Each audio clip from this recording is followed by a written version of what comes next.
السلام علیکم ورحمۃ اللہ وبرکاتہ۔ لقد کان لکم فی رسول اللہ اسوۃ حسنہ، بلا شبہ تمہارے لیے اس رسول اللہ کی زندگی نمونہ عمل، تمہاری زندگی کے ہر پہلو میں ان کی زندگی ایک روشن، اس روشنی میں تم اپنی ہر طرح کی زندگی کو گزارنے کا سلیقہ اپنا سکتے ہو اور تم سیکھ سکتے ہو۔ اس لیے رسول اللہ کی زندگی تمہارے لیے نمونہ عمل ہے۔ پیارے سامعین، ناظرین، محب یہ گنہگار آخرت کی خدمت میں حاضر ہے۔ افسوس ہے اور دکھ اس بات کا ہے کہ میں بہت زیادہ آپ کو ٹائم نہیں دے پاتا، آپ کی خدمت میں آ نہیں پاتا، دنیاوی مشاغل اور شیطانی چکروں کے جال میں پھنسنے کی وجہ سے۔ خیر، اللہ جو توفیق دے، اللہ کی توفیق پر آپ حضرات کی خدمت میں حاضر ہو پاتا ہوں۔ میں نے آپ سے وعدہ کیا تھا ایک ٹاپک جو اہم ٹاپک ہے، حضور علیہ السلام کی متعدد شادیوں کے حوالے سے، جس پر اسلام دشمن، اہل استشراق، مستشرقین اسلام دشمنی میں اس قدر جلے اور بھنے ہوئے ہیں کہ جب ان کو اسلام کے خلاف کوئی نقطۂ عیب نہ ملا تو پھر دنیا والوں کے سامنے اسلام اور ابواب اسلام، قانون اسلام، حقیقت اسلام، ذوب اسلام، ضیاء اسلام، شمس اسلام، قمر اسلام کو قدغن کر پیش کرنے کی ناپاک کوششیں کی تاکہ دنیا میں اسلام کی جو شفافیت ہے اور اسلام کی جو حقانیت ہے وہ اجاگر نہ ہو سکے۔ مگر الحق ما شہدت بہ الاعداء، حق وہ ہے کہ جس کی گواہی دشمن بھی دیا کریں۔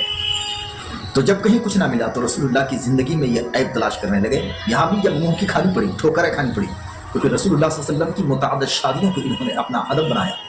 اور پھر یہ کہنے لگے کہ خود اس آخری نبی کے دعوے دار نے اپنی امت کو 4 تک کی شادی کی اجازت دی اور خود 11 سے شادی کر بیٹھے۔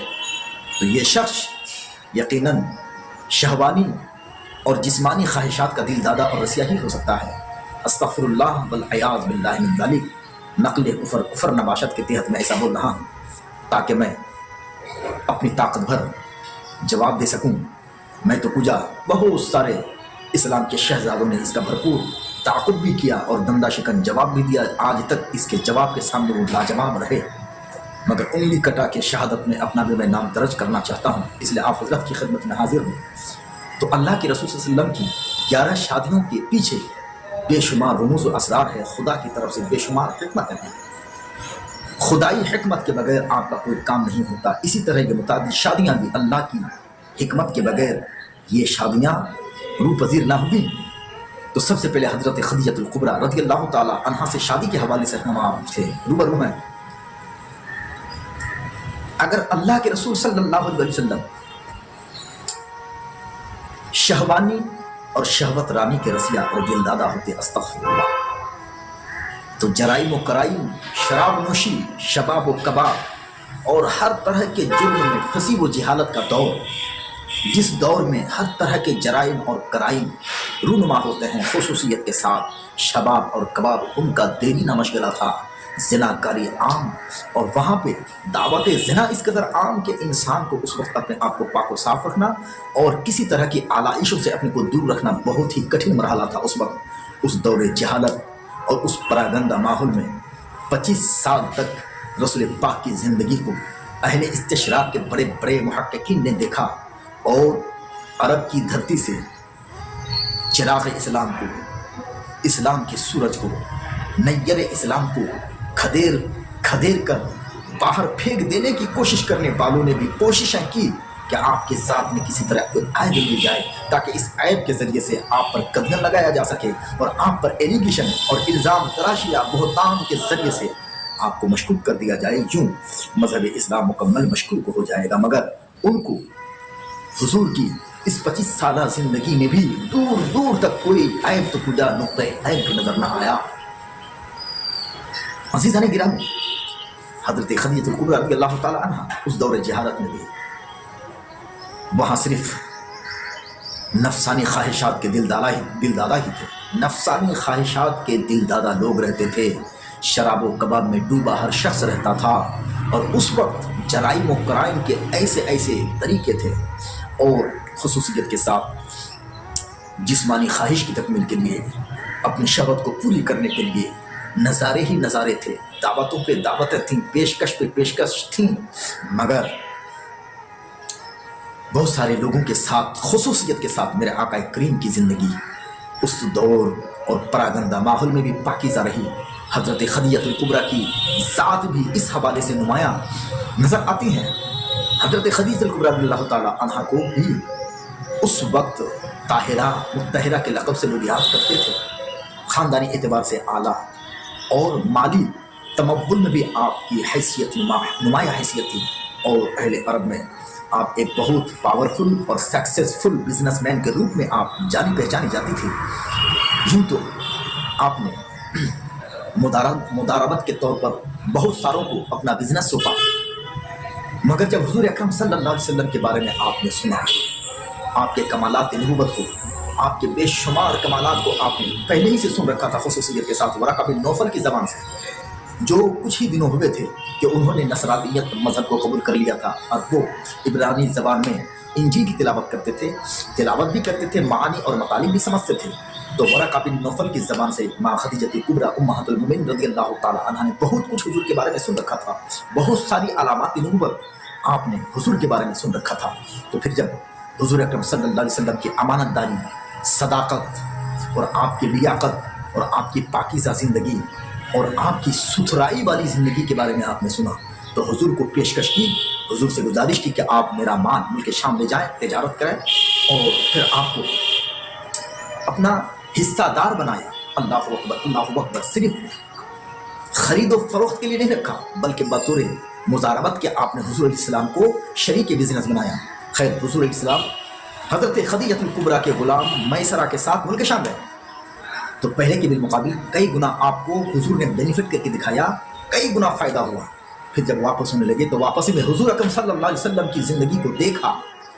میسرہ نے دیکھا کہ حضور علیہ السلام جدھر جا رہے ہیں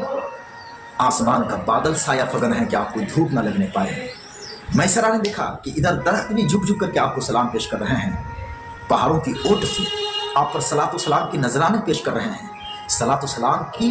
گونج تو سنائی دیتی ہے، مگر سلام پڑھنے والا نظر نہیں آ رہا ہے۔ ستارے جھوم رہے ہیں، اور طرح طرح کے عجائب، طرح طرح کی نشانیاں اور طرح طرح کے کمالات، وہ کمالات جو انسان کے کمالات سے باہر ہوتے ہیں، ان کمالات کو جناب میسرہ نے دیکھا۔ پھر جب واپس ہوئے تو حضور اکرم صلی اللہ علیہ وسلم کے ان کمالات کو دیکھ کر کے میسرہ نے حضرت خدیجہ الکبریٰ کے سامنے بیان کیا۔ حضرت خدیجہ الکبریٰ کو پہلے ہی سے حضور اکرم صلی اللہ تعالیٰ علیہ وآلہ وسلم کی زندگی سے بے حد متاثر ہو چکی تھی، مگر میسرہ کے ان شہادتوں نے حضرت خدیجہ الکبریٰ رضی اللہ تعالیٰ عنہا کو اور بہت زیادہ حضور کی طرف مائل کر دیا۔ حضرت خدیجہ الکبریٰ رضی اللہ تعالیٰ عنہا پہلے ہی سے دو شوہروں سے بیوہ ہو چکی تھی، اب تیسری شادی کا آپ نے بالکل کوئی ارادہ نہ کیا تھا، بلکہ اب کبھی بھی شادی نہ کرنے کا آپ نے عزم مصمم کر لیا تھا۔ مگر جب حضور کے ان کمالات کو آپ نے سنا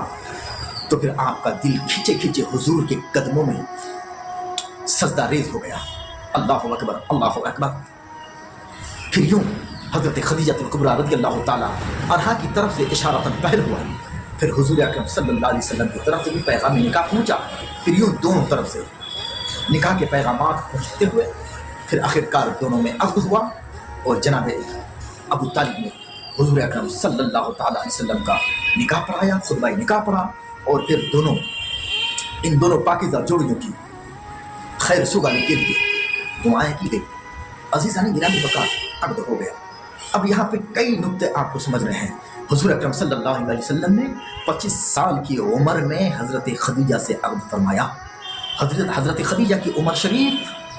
40 ہو چکی ہیں، دو شوہر سے آپ بیوہ ہو چکی ہیں۔ اب بتائیں، یورپین سے، یہود و نصارہ سے، اسلام دشمنوں سے میں کہنا چاہتا ہوں کہ اگر دل کے کسی بھی کونے میں انسانیت آپ کی زندہ ہو اور خیر و شر میں امتیاز کرنے والا کوئی آلہ اگر حرکت کر رہا ہو، تو ذرا سوچو تو صحیح کہ شباب و کباب سے بھرپور پراگندہ ماحول میں جہاں ہر طرف سے انسان کو عیاشی کے لیے دعوت دی جا رہی ہو، اس دور جہالت میں، اس دور گھناؤنی میں اگر کوئی انسان اپنے شباب و کباب سے اپنے آپ کو دور رکھا ہو اور ان کی زندگی پاکیزہ زندگی رہی ہو، اور پھر انہوں نے کسی کی طرف مڑ کر کے نہ دیکھا ہو، کسی خواہش کا مطالبہ نہ کیا ہو، اس پر تعدد ازواج کا الزام لگانا فقط اس لیے کہ کہ آپ جسمانی خواہشات کی تکمیل کے دلدادہ اور رسیا تھے، یہ عقل اور یہ نقل، سوجھ بوجھ اور شعور و دانائی سے بہت کوسوں دور کی بات ہے۔ عزیزان ملت وقار، عزیزان گرامی وقار، سامعین ناظرین محبین، اصل میں مقصد یہ ہے کہ اللہ کے رسول کا کوئی فعل، کوئی بھی قول اللہ رب قدیر کی مرضی کے بغیر نہیں ہوتا تھا۔ کوئی بھی کام ہو، کوئی بھی قول ہو، کوئی بھی فرمان ہو، اللہ کی مرضی وہاں پہ شامل ہوتی تھی۔ تو ان 11 ازواج طاہرات و طیبات سے عقد کرنا بھی اللہ رب قدیر کی حکمتوں پر مشتمل ہے۔ اصل میں حضرت خدیجہ الکبریٰ رضی اللہ تعالی عنہ ایک تو خاندانی اعتبار سے اعلیٰ تھی، قریشی تھی۔ حضرت خدیجہ الکبریٰ رضی اللہ تعالی عنہ اس پراگندہ ماحول میں بھی طاہرہ اور طیبہ کی لقب سے ملقب تھی، اور پھر اس دور میں عرب کے اس پراگندہ دور میں بھی آپ ایک بہت نمایاں حیثیت والی بزنس مین کے طور پر بھی مشہور و معروف تھی۔ تو مالی اعتبار سے، خاندانی اعتبار سے، شرافت کے اعتبار سے، نسب عالی کے طور پر اور معروف شخصیت کے طور پر حضرت خدیجہ الکبریٰ رضی اللہ تعالی عنہ کی ذات ایک نمایاں حیثیت کی ذات رکھتی تھی، اور حضرت خدیجہ الکبریٰ کی ذات سے عقد کرنا رسول پاک صلی اللہ علیہ وسلم کے لیے کارہائے نبوت اور ابلاغ و تبلیغ کے بے شمار کاموں میں بہت زیادہ مددگار ثابت ہوئے۔ دیکھیں، جب انسان کی عمر 40 ہوتی ہے تو ان کی سوجھ بوجھ اوروں کے مقابلے میں بہت ہی آگے ہوتی ہے۔ 40 سال پہلے کی سوچ اور تجربات کم ہوتے ہیں، اور 40 سال کی عمر میں سوجھ بوجھ، دانائی اور شعور اور حکمت و تجربات زیادہ ہوتے ہیں۔ تو ایک تو اس عمر رسیدہ خاتون سے عقد کرنا، یہ 40 سالہ تجربات کا فائدہ ابلاغ اسلام اور تبلیغ اسلام کے لیے بہت مفید ثابت ہوا، اور ساتھ ہی ساتھ حضور علیہ السلام کا خدیجہ الکبریٰ رضی اللہ تعالیٰ عنہ سے عقد کرنا ایک ایسی خاتون سے جن کی زندگی پاکیزہ زندگی اور طہارت و پاکیزگی پر مشتمل زندگی، تو حضور کا حضرت خدیجہ الکبریٰ سے شادی کرنے کے پیچھے جو دینی تبلیغ کے لیے خاص طور پر جو حکمت کار فرما ہے، اگر آپ غور کرتے جائیں گے، بار بار پڑھتے جائیں گے، تو عجب عجب حکمت اور عجب عجب نکتے آپ کو سمجھ میں آئیں گے کہ حضور نے آپ سے کیوں عقد فرمایا۔ اب دیکھیں، 40 سال کا تجربہ، حضرت خدیجہ الکبریٰ کو 40 سال کا جو تجربہ تھا زندگی کا، اچھے برے، شعور و دانائی کا تجربہ، تجارت کا تجربہ، بزنس کا تجربہ، اور پھر شوہر کے ساتھ کس طرح زندگی گزاری جائے جس سے اس شوہر کو کسی بھی طرح اس خاتون سے تکلیف نہ ہو، اس کا بھی تجربہ حضرت خدیجہ الکبریٰ کو تھا۔ غرض یہ کہ ایک ایسی خاتون کو اللہ عز و جل نے حضور کی شریک حیات کے لیے منتخب فرمایا کہ جس کی ذات سے دینی تبلیغ کے لیے ہر طرح کا فائدہ ملے، اعلیٰ خاندان بھی ملا، اور بہت بڑی بزنس مین سے بھی شادی کرنے کا موقع ملا، اور تجربات والی خاتون سے بھی، اور ایسی بھی خاتون کہ جس کی ذات میں چاروں طرف شباب و کباب کا پراگندہ ماحول ہے، اس کے باوجود نا ایک ذرہ برابر کوئی داغ دھبا وہاں پہ نہیں، تاکہ آنے والے دنوں میں حضور علیہ السلام کی پروقار اور شان نبوت والی اس زندگی پر کوئی بھی قدغن اور نقطہ عیب تلاش کرنے پر انہیں کامیابی نہ مل سکے۔ عزیزان گرامی وقار، سامعین ناظرین پیارے محبین، حضور اکرم صلی اللہ علیہ وسلم کا جب عقد حضرت خدیجہ الکبریٰ رضی اللہ تعالی عنہ سے ہو گیا تو ساری اولاد قریب قریب حضرت خدیجہ الکبریٰ سے، اور حضور علیہ السلام کی یہ شریک حیات ام المومنین حضرت خدیجہ الکبریٰ جب تک بحیات رہیں، حضور نے دوسری شادی نہ فرمائی۔ حضرت ماں خدیجہ الکبریٰ رضی اللہ تعالیٰ کا انتقال 65 سال کی عمر میں ہوتا ہے۔ اس وقت حضور کی عمر پاک 50 کے قریب، اب 50 کے قریب جب عمر ہو جاتی ہے تو بڑھاپے کا اثر مکمل شروع ہو جاتا ہے، اور پھر جسمانی تکمیلات کی خواہشات وہاں سرد پڑنے لگتی ہیں۔ تو اگر انسان کوئی جسمانی خواہشات کا بھوکا ہوگا، جسمانی خواہشات کی تکمیل کا رسیہ اور دلدادہ ہوگا، تو پھر وہ اس عمر تک جہاں آفرز ہی آفرز ہیں، آپ خاموش کیوں بیٹھے رہے؟ ماں خدیجہ الکبریٰ کے سوا آپ نے کسی سے کوئی عقد نہ فرمایا، اور نہ کسی کنیز کی طرف آپ نے توجہ فرمائی۔ عزیزان گرامی وقار، حضرت ماں عائشہ صدیقہ رضی اللہ تعالی عنہ فرماتی ہیں، یہ متفق علیہ حدیث ہے، صحیحین کی یہ حدیث ہے، شیخین نے روایت کی ہے، جس کا مفہوم یہ ہے